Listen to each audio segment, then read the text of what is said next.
mismo ka nga makakasama niyo si Senator Soto, and we know naman where his positions lie vis-a-vis your positions lie on bills like SOGI, Force.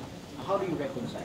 Totoo na may pagkakaiba kami ni Senator Soto sa ilang mga social bills. Hindi lahat ha. Tinulungan niya ako nung nakaraang kongreso dun sa at least isang social bill na i-refile ko rin kung hindi mang na-refile na. At walang problema. Kung on an issue-to-issue basis, may mga hindi kami pagkakapare-pareho lagi ng posisyon. I have always been and I will remain an independent-minded senator. At patuloy ko ring tatrabahuin yung pagpapalakas sa mga puwersa ng ating mga kababayan sa labas ng Senado. So, panatag ang loob ko, mapayapa ako na dito sa pagsapi ko sa minority, magpapatuloy akong magtatrabaho at magpapatuloy akong maninindigan. Paano nabuo ito? Nagkausap po kayo nila Senator Soto, Senator Ping, days before, days ago? Unang nagbanggit ng imbitasyon si Senator Ping, and then sinabi din ito pag-imbita man o pagiging bukas ni na Senator Migs at Senator Tito. Nabuo po yung desisyon ko sa pakikipag-usap at pulong sa kanila.